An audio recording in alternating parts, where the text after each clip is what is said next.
short, but I always feel like, boy, there's so much to cover, and I don't want to let you have too much fun while you're here, so I've got to get back to the trench work.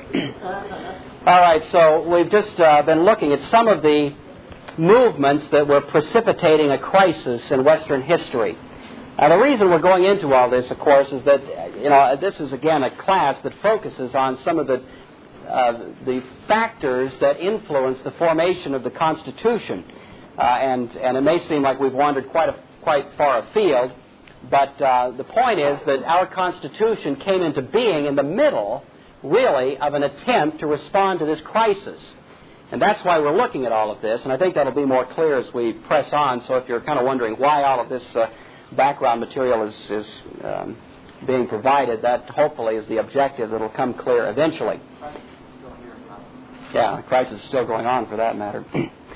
So anyway, we have now at this particular time many thinkers who are looking at the state of affairs. They're seeing the shambles, really, that the authority of the church seems to have been left in, but they're also seeing a lot of conflicts among those who claim to have answers. So we have Renaissance thinkers going in one direction, the Reformation, of course, taking its own direction in things. We have the scientific community, which may or may not be agreeing with either of those. And the Roman Catholic Church is still a force to be reckoned with. And all of these movements taking contradictory positions are causing some people with a philosophical orientation to begin asking, is there somewhere that we can locate that which is non-negotiable, that which can be a basis for some kind of certainty amid the clamor that's going on? Well, one particular figure who comes to the scene at this time is a man by the name of René Descartes. What I've put here, if you can see this, this is supposed to be a pendulum swinging. And so this is the pendulum, this little dotted lines, and it's swinging in this direction. And that swing represents the age of reason. It begins with Descartes, it winds up with Hume. So we have Descartes on one end, the pendulum swings down to the other end to Hume, and John Locke is right there in the middle. And it's those three that I'd like to look at briefly in the time that we have allotted during the second hour. So the first figure I want to have you think about with me is René Descartes. You'll notice that there's an R here on the left-hand side. Well, I guess it's on the left-hand side. And that R stands for rationalism. There's an E on the other end. The E stands for empiricism. The debate between Descartes on the one hand and Locke and Hume on the other is really the same debate in many ways that was going on between Plato and Aristotle. It's just up to date, more sophisticated, more technical, but the same basic debate. So if you were here the first night, you should find some bells are ringing as we go through this. All right. Descartes looks at the carnage. He's a Roman Catholic. But as he sees the massive criticism that's been brought to bear, the loss of credibility, the very embarrassing treatment of Galileo, all of these things impress Descartes and cause him to ask the question, is there anything of which I can be sure? Is there any basis for certainty? And he, as he looks at all of the conflicting opinions, decides that none of these things can be trusted on their face. And so what Descartes begins to do is ask, is there something behind the scenes, something so basic that it cannot be successfully contested, something that Descartes called a clear and distinct idea. Now, Descartes' way of getting at a clear and distinct idea was, might strike you as unusual if you're not familiar with Descartes, but Descartes was looking for certainty, and he sought it by engaging in systematic uncertainty. So through a rigorous doubting process, Descartes went looking for something that would still be there when everything else had been doubted. So he doubted the Bible. He doubted the church. He doubted even his sensory experience, doubted whether what he sees is really there. He would stand here and say, well, maybe all of you are a dream. I can't know for sure. Or maybe I am a figment in your imagination. Maybe I'm not really here, you see. And he went through this whole process and said, we doubt everything. Doubt this, doubt that. Is there anything in the final analysis that I cannot successfully doubt? And Descartes said, yes, as a matter of fact. There's one thing I can't doubt. I can't doubt that I'm doubting. He said, if I doubt that I'm doubting, then by the nature of the case, I am affirming that I'm doubting. You see. And to doubt requires thought, because doubt is thought, and to think requires a thinker. And therefore, Descartes came to this splendid insight that something you probably recite to yourself every morning when you roll out of bed. Cogito ergo sum. What? I think, therefore I am. You see. Now, most of us don't labor that point, quite at the length that Descartes did. We glance in the mirror every morning and there we are again. It's just sort of a given. It's not something that we labor at any great philosophical depth, but for Descartes this was a rather significant insight. And now what Descartes did with this is very important, because he located then in self-existence. He doesn't know about you. Maybe you don't exist, but one thing he does know is that he exists. And beginning with that premise as his clear and distinct idea, he begins to hammer out or infer by deduction all the rest of reality. And kind of the tongue-in-cheek image that's used concerning Descartes is he climbs inside his Dutch oven, pulls the lid in over his head, and by pure deduction, beginning strictly with his own existence, he can infer everything else. That's pure rationalism. Of course, what he's trying to do is hand back to the world certainty. He's trying to say, look, we are certain that we exist, and by deduction we can conclude that there is certainty about everything else. One of the things, of course, that Descartes concluded in this process is that there is a God. Descartes was a Roman Catholic, and he was a theist. And he was convinced that there's a God. But the thing I want you to note about Descartes is that there is a shift. It's subtle, but it's the hallmark, really, of the age of reason. It's the difference, really, between the theism of the age of reason and the theism of the Reformation. In Descartes' philosophy, even though there's a God, that God comes at the conclusion of a syllogism rather than as the major premise of the syllogism. In other words, in the Reformation, you kind of begin with God and draw conclusions about everything else, including our own existence.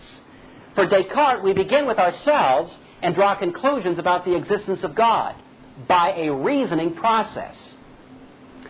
The subtlety of this is that God, therefore, begins to look like something subject to reason itself, as if, you see, reason has some kind of precedence over God. It's very subtle, but we see it, at least a hint of it, in Descartes. God loses some of his vitality. He becomes a conclusion rather than an assertion, you see.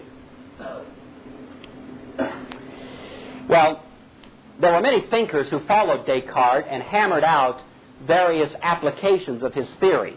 Names of Spinoza and Leibniz you might recognize, and others are lesser figures, but they all operated essentially in the same philosophical framework as did Descartes, a kind of pure rationalism. The problem in Descartes that was identified by later thinkers, much as Aristotle identified the problem in Plato, was that Descartes depends too heavily on pure reason. He doesn't take seriously enough that we need to be able to confirm scientifically, empirically, what our brain is telling us rationally. In other words, in the process of my rational deduction, I might conclude that there is such a thing as a unicorn. But unless I can go and find one somewhere, I don't have any way of confirming that. And that was the great criticism that was brought to bear against Descartes by the next great thinker that we look at, whose name is John Locke. You'll notice Descartes was born in 1596. He died in 1650. So he lives through the period of the Puritan Revolution that's going on in England. and the original founding of the New England colonies in America. Locke is born during the lifetime of Descartes, but he's the next generation. He's English, 1632 to 1704. Descartes is French? Descartes is French, right. Now, John Locke represents the kind of the original thinker in a school of philosophy that's called British empiricism. What Locke says is, Mr. Descartes, you've got some good insight, but you fail to take seriously that part of the experience and the learning process involves our senses.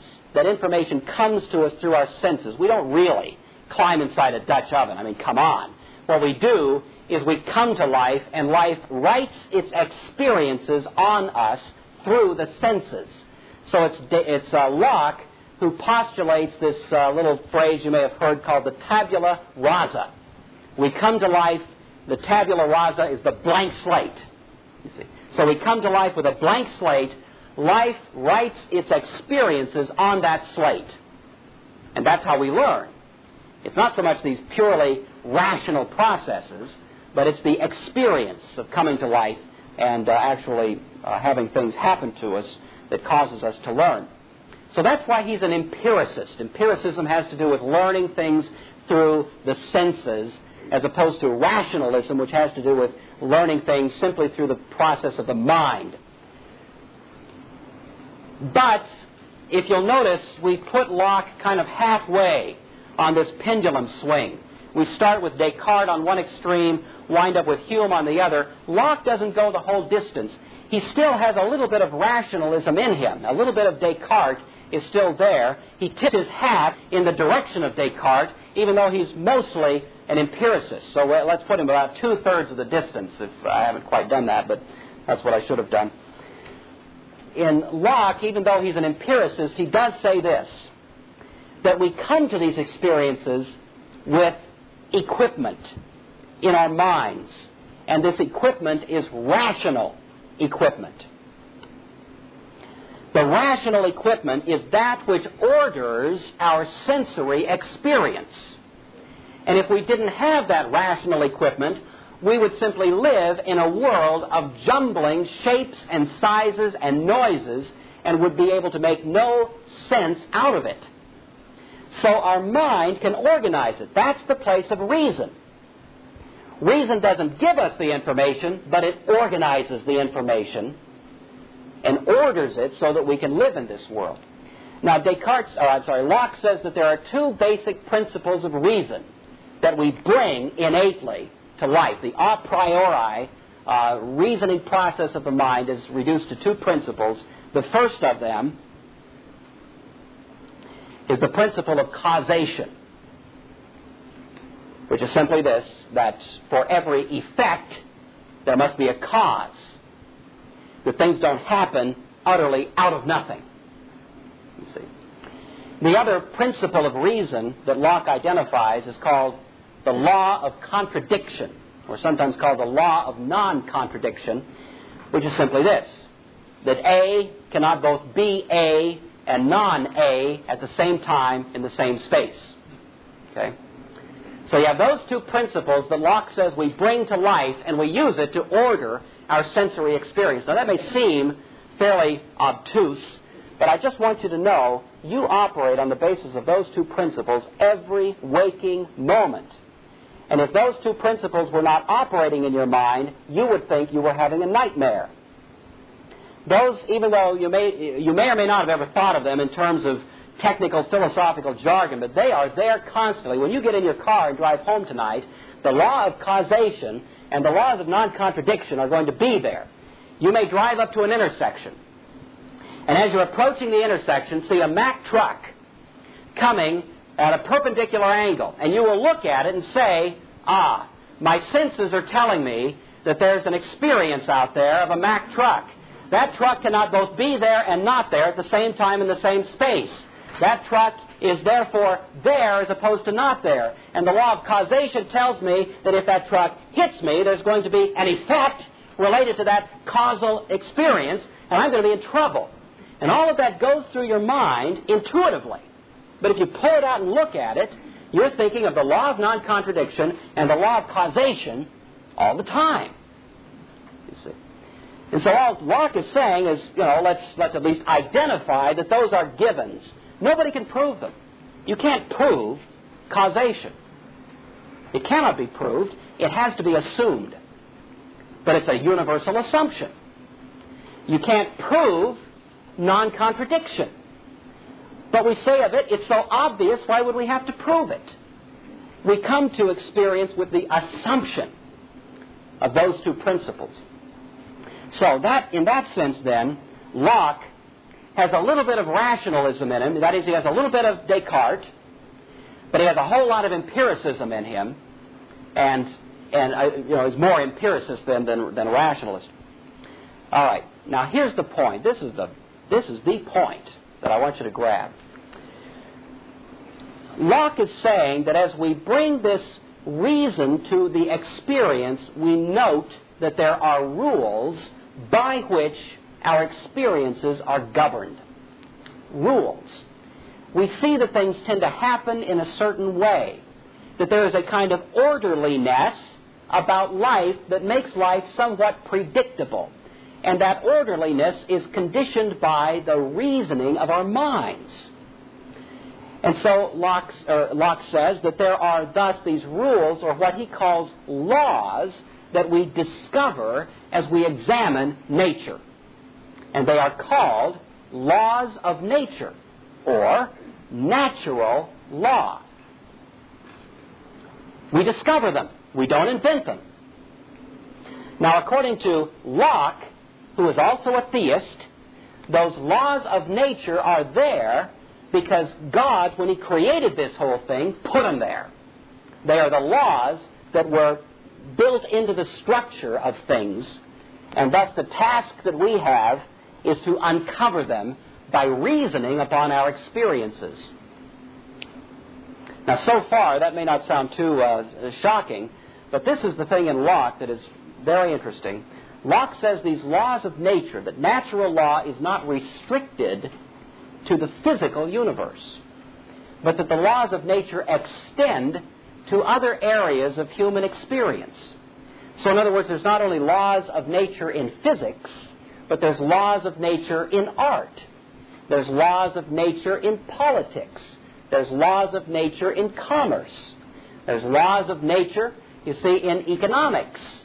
And all of these disciplines and areas of human experience and enterprise have certain internal rules by which they are governed. And so the task of the economist or the task of the political scientist or what have you is to, in the context of that discipline, determine and learn what are the natural laws that govern this particular branch of human understanding. And of course, from Locke's point of view, in any of those disciplines, the laws that are discovered there are laws that were put there by God. But again, you have something of the same thing we saw in Descartes. God is not immediately accessible. Locke is not saying, read your Bible and you'll discover the laws of nature. He's not saying that. He's saying, think about the universe. Reason on your experience and you'll discover the laws of nature. And through those, you'll come back to some understanding of God. So we have a movement away from revelation and a movement toward reason, see, as a basis for understanding truth.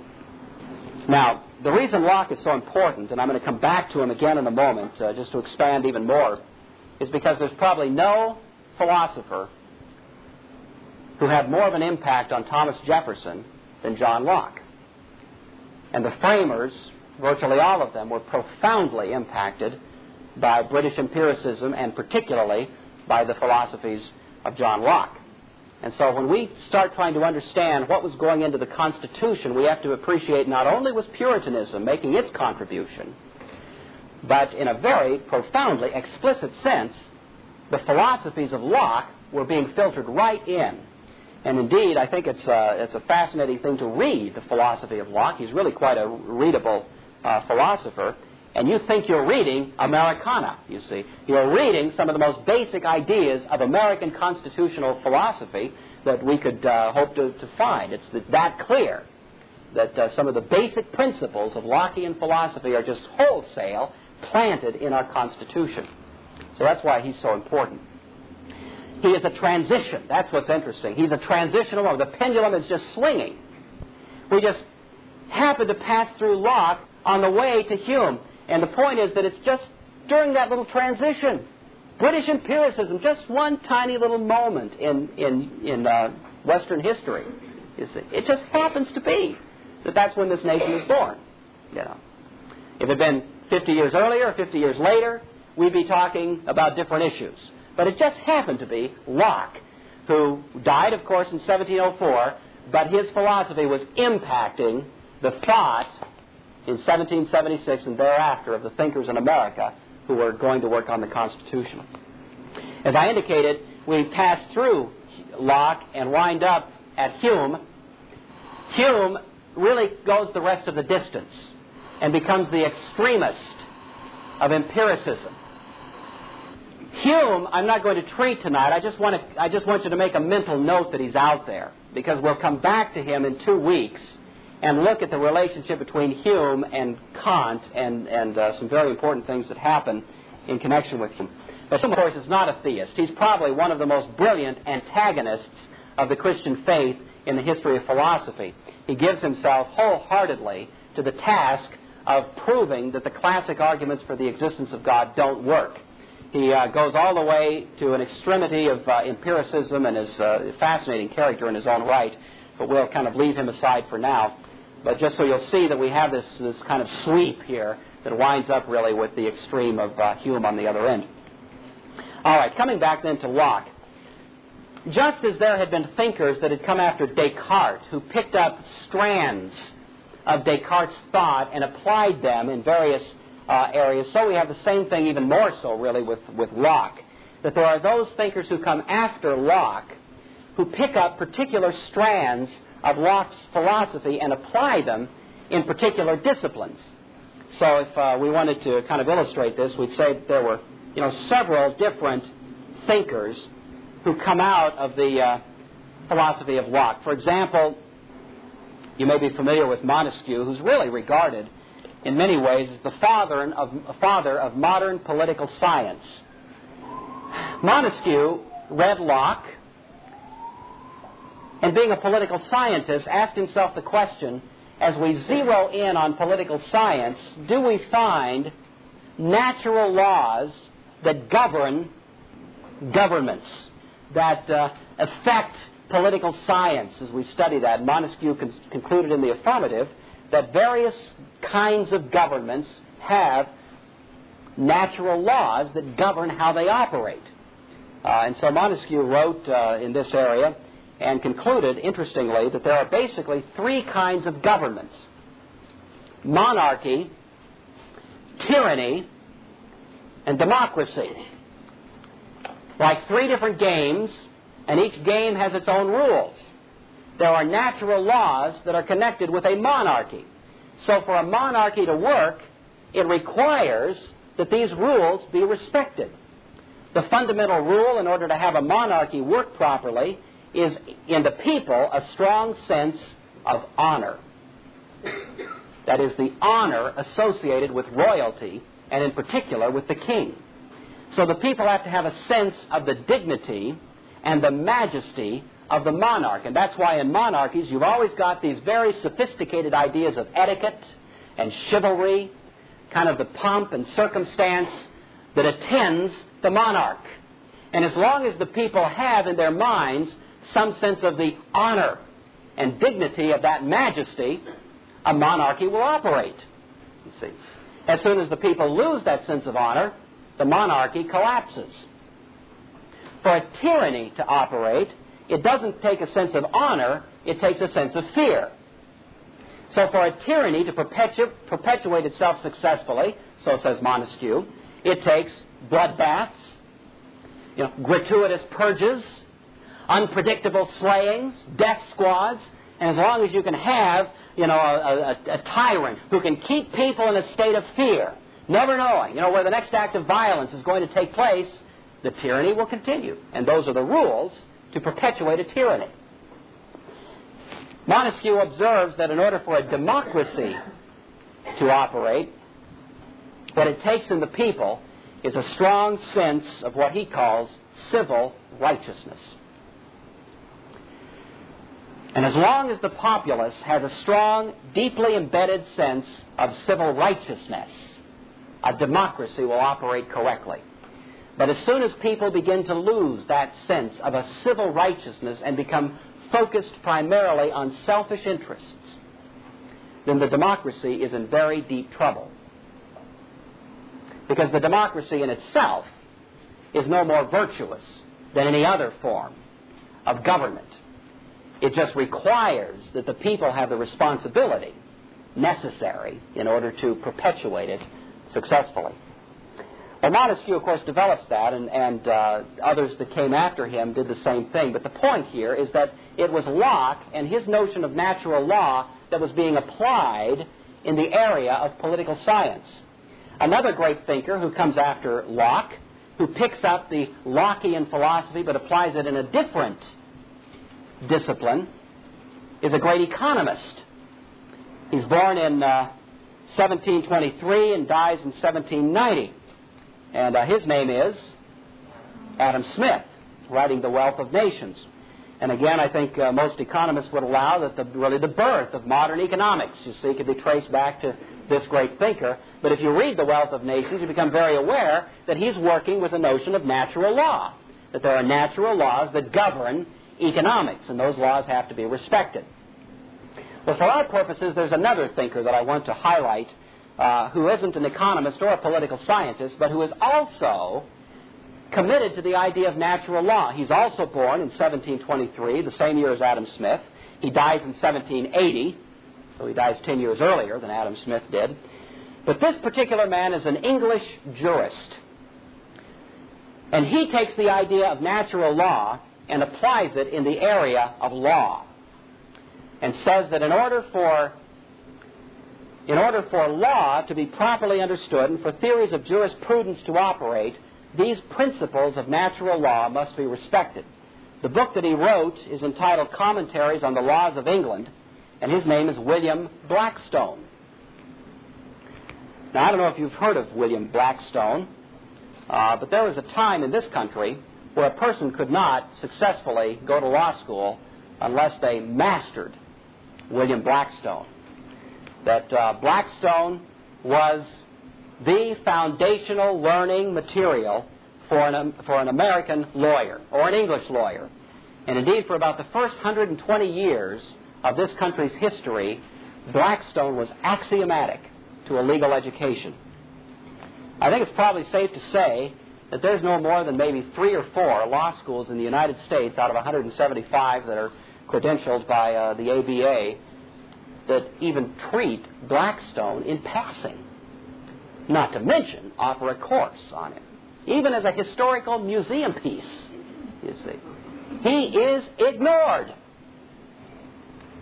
Now, maybe he's ignored because we've just, come of age, outgrown him. I'm not carrying a brief at this point for the infallibility of William Blackstone. That's not my message to you tonight. But really what I want you to recognize is that something dramatic happened in the history of our understanding of law and legal theory, and it happened just about the turn of the century.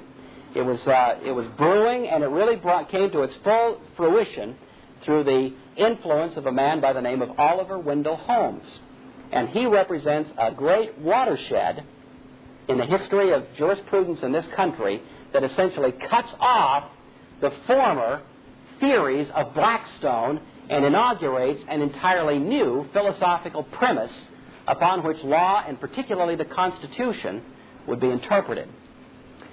So what we're saying is this, that it was Blackstone and it was other thinkers coming out of Locke's philosophy who were largely responsible for the construction of the Constitution of this country. The assumptions were absolutely explicit that there is natural law, and that as we study natural law, we can learn things about how society should be structured. And the conscious intent in framing the Constitution was to embody certain principles of natural law. Now, that whole notion of natural law has been utterly and totally abandoned. It's gone. I mean, it is not even a museum piece. It's ignored. It is not there. It is not, it's virtually not a part of our tradition anymore. And something wholly new has been shifted in and has become the new philosophical base upon which the same piece of paper is being interpreted. We've got the same Constitution, the same words, you see, and yet because of the philosophical environment or context within which that document is being interpreted, we're coming up with utterly and totally different conclusions about what it says than what people would have thought 120 years ago. Now, maybe that's okay. At this point, I'm not trying to level a critique, just point out a fact.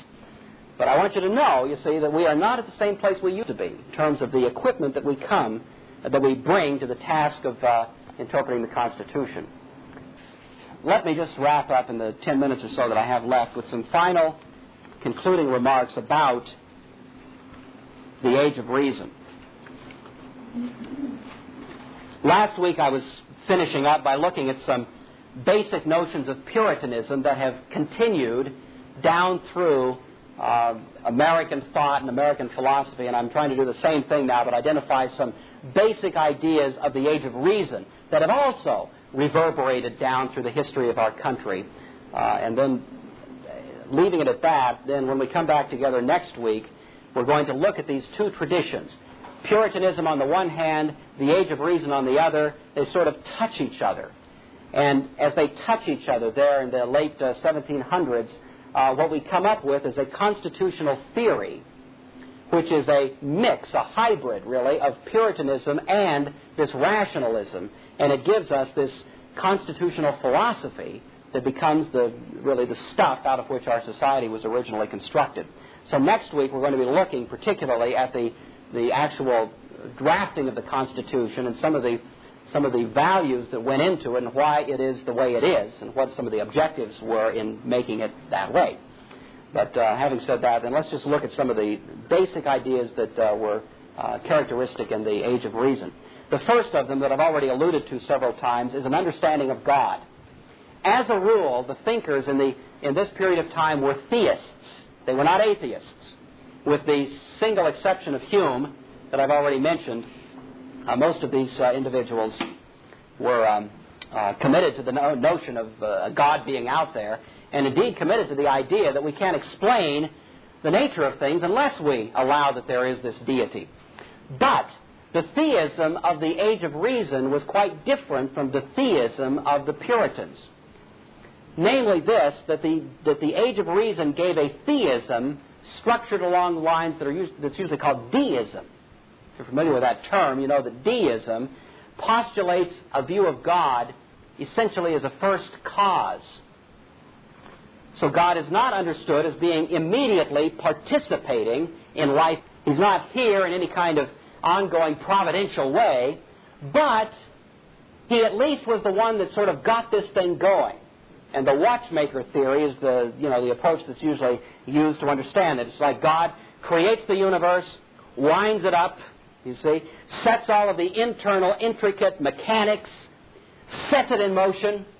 All of those natural laws are percolating in there, and the universe is operating according to those rules that God has set in place, and then God steps out of the picture and is doing some other things, and has really become more or less disinterested in the universe. And so deism allows that there's a God, but doesn't allow that he's participating in any significant way. What that means is that the universe really becomes understood in categories of a machine, operating along fixed mechanistic principles. But God certainly doesn't break in. I mean, there's no such thing as miracles, for goodness sake. There's no sense in which the universe is ever, interrupted in its ordinary mechanical process. God is not concerned. He's just the original cause. In the Age of Reason, there is a recognition of religion. If you read Ben Franklin, for example, who's a deist, you find that Franklin has some nice passages in his writings that are very religiously oriented.